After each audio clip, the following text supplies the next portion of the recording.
The truth of the matter is, you see, there are 7 types of goals. But the formula works exactly the same, whether it's a social goal, a mental goal, a physical goal. Doesn't make a difference what kind of goal it is. Let me kind of alert you and give you a simple example of why we need to be alerted to why we need some of our goals. For example, is there anybody here who has a racehorse worth in excess of $1 million? Can I see your hands? Okay, now if you did have a thoroughbred horse worth in excess of $1 million, would you keep him up half the night, let him drink coffee and booze and smoke cigarettes and eat junk food?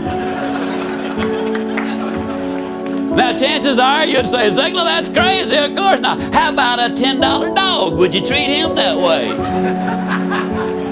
$5 cat? What about a $1 billion body? See, we need goals identified to take care of our physical body. We need family goals, we need career goals, we need spiritual goals, and yes, we also, ladies and gentlemen, need financial goals. Now, goals have certain characteristics. For example, we need some big goals and some multiple goals. We need more than one goal. If you just have one goal, you'll end up being a warped individual. Now, if you only have one goal, chances are good you're going to reach it if you really work at it, as we've been talking about. But you don't want to be warped. You need the balance that we're talking about. I'd set the goal of losing the 37 pounds. Now, that is a big goal. You need big goals because big goals force you to reach in and utilize the potential which is there. I love the story of old gentleman Jim Corbett, the former heavyweight boxing champion of the world. Corbett was out doing his road work one morning, and he saw a fisherman who was just having a field day. I mean, he was pulling in the big ones and he was pulling in the little ones. And Corbett noticed that as he was running past, the fisherman was putting the little fish in his creel and he was throwing the big ones back in. He couldn't resist it. He walked over to him, ran over to him and said, Mister, he said, I've seen a lot of fishermen in my lifetime, but I believe you're the first one I've ever seen who threw the big fish back and who kept the little ones. Now, why in the world would you do a thing like that? And the fisherman sadly shook his head and he said, man, I hate to do it, but he said, I don't really have any choice. I have to throw the big ones back because you see, all I've got's just this little old bitty frying pan.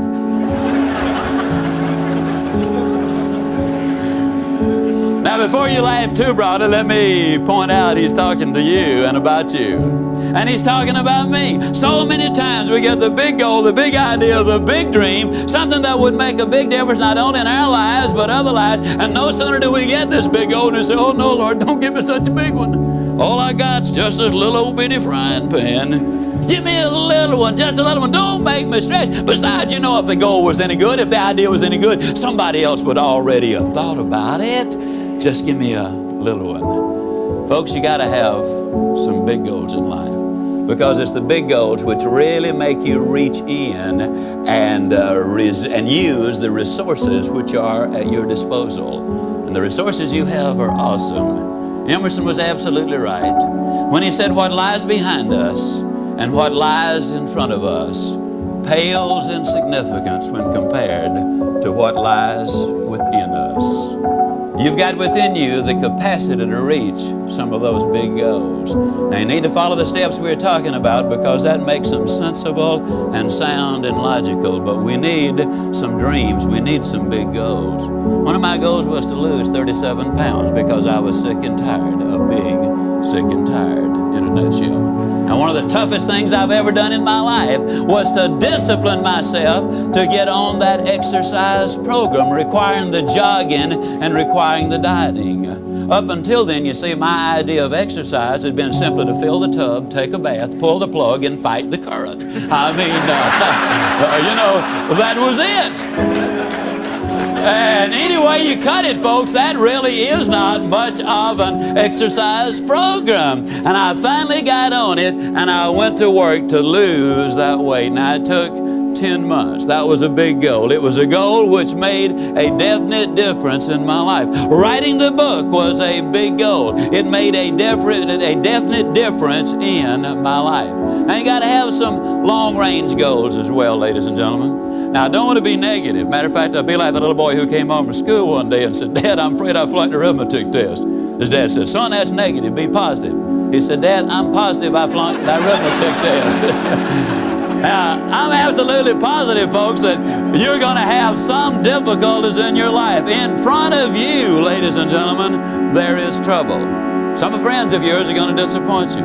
Your employer or employees are going to disappoint you. There's going to be some setbacks and reversals that you absolutely cannot understand. There are going to be things happen in your future that will frustrate you, flabbergast you, amaze you, disgust you, and everything else. And that's the reason you've got to have long-range goals. You see, if you've got those specific long-range goals, ladies and gentlemen, and then when things don't go exactly your way, you will treat the setbacks as a pebble on the beach. If you don't have those goals, you'll treat it as if it were the whole ocean front. You got to have long-range goals. And the reason you need long-range goals is because the long-range goals help you to deal with and overcome those short-range failures. The rule is very simple. You go as far as you can see, and then when you get there, you'll always be able to see further.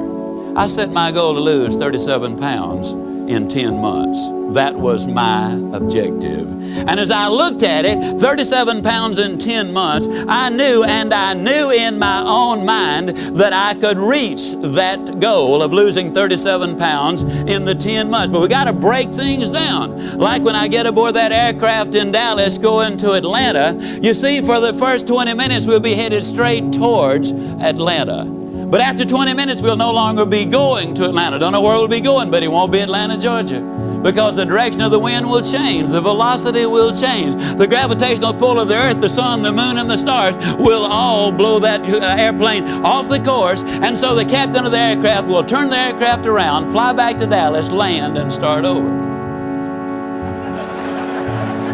Just seeing if you're paying attention. How many of you know perfectly good and well he's not going to do that? He's going to make a different heading, is he not? He's going to change the course. You see, when you have those long-range goals, a lot of times things happen to you. Well, you don't abandon the goal. As my younger brother, Zig Ziglar, says, you don't change your decision to go. You simply change your direction in order to get there. See, we can't always predict what's going to be out there. When I set the goal of losing the 37 pounds in 10 months, I broke it into 10 parts. 10 months I was going to do it. That's 3 7/10 pounds per month. Now, folks, I knew I could lose 3 7/10 pounds a month. You see, that's less than a pound a week. I knew that I could lose 3 7/10 pounds a month. As a matter of fact, I was so certain that I could that I didn't even bother to get started the first 28 days.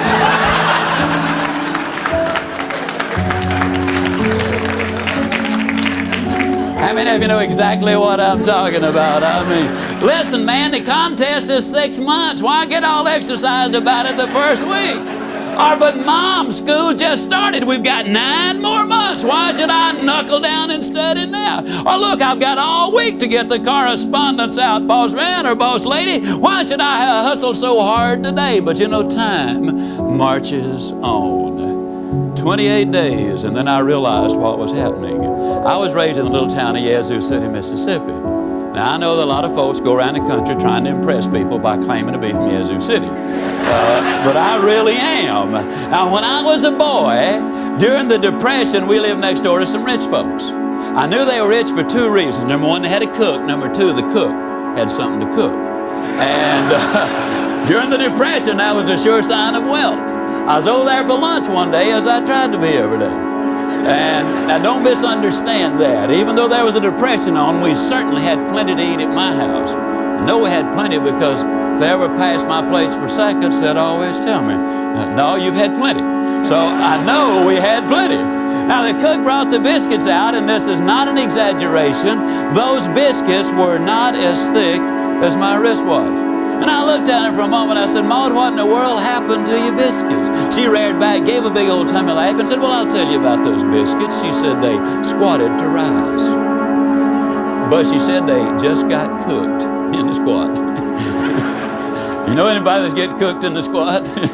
You know anybody who's going to do something just as soon as, or they're half a mind to do such and such a thing? You ever have anybody say, well, you know, wait till the kids get out of school and then I'll really get involved in this project. We got so many things going on right now. Wait till they're out of school. Wait till summertime comes and then I'll really get busy. The kids get out of school, you know what they say then? Well, you know, I didn't realize it, but I got to take the kids somewhere every day. I had more time when they were in school. Wait till they get back in school and then I'll really get busy. Kids get back in school, you know what they say then? Well, you know, for the first time in 19 years, dear old Central High's finally got a winning football team, and you got to support the kids there. Wait after the football season is over, then I'll really get busy. Football season in, you know what they say then? Well, here it is, Thanksgiving and Christmas and New Year's, and people don't want to be bothered with this sort of thing this time of year. Wait after the first of the year, man, then I'll really get busy. After the first of the year, you know what they say? Well, it's the weather. Did you ever see weather like this in Chicago or San Francisco or Dallas or wherever? Wait till the weather settles down and then I'll really get busy. Oh, I know what you're thinking. You're thinking I've lost interest in it, but that's not the way I do things. Let me tell you the way I do things now. Here's the way I am. See, this is just the way I do it.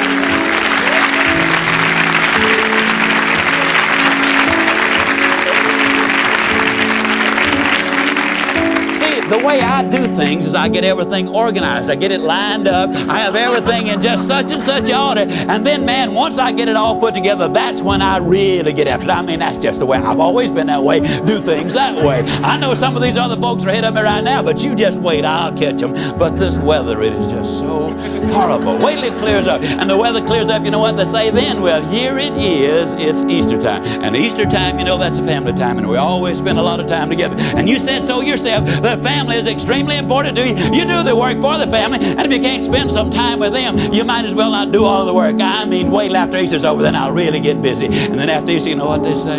At long last, we've got some beautiful weather. And I haven't hit a golf ball or wet a hook and I don't know when. Man, I got to have some R&R. I got to have some rest and relaxation. And you know, you said you can't work all the time. I mean, an individual needs some time with themselves. Wait till I relax a little bit, and man, then I'll really get after it. Finally, they get after it a little bit, you know, or when they have the fun and relaxation, then they say, well, it's almost time for the kids to get out of school. And that's where we came in. As we say down home, folks, you can put this in your pipe and smoke it, because it's the truth. The people who wait for Aunt Matilda to move out, or John to get on the day shift, or the new models to come out, or the new mayor to come in, or for the new advertising campaign to get started. The people who wait on the new senator in Washington, or until inflation slows or the rate of interest come down. The people who wait for changes to take place out there before they do the changing in here are flat going to end up getting cooked in the squat. The rule is simple. You do it now. You do it now. When I analyzed what I had to do, when I wrote it down and understood my objective, that all I had to do was lose 1 29 hundredths ounces per day. Then 10 months later, to the inch, to the ounce, and to the day, I had lost the weight. The truth of the matter is, in writing the book, it's a 384-page book. It's entitled See You at the Top. We've sold in excess of 1,500,000 copies. I wrote 1.26 pages a day for 10 months. You see, to reach your goals, ladies and gentlemen, it does not involve monumental undertakings every day of your life. But what it does involve is a lot of commitment, a lot of decision, and working on it in a relentless, steady, committed basis. You got to do something every day. When I broke it down into that specific thing, you see, goals have got to be specific. You can't make it as a wandering generality. You absolutely must become a meaningful specific.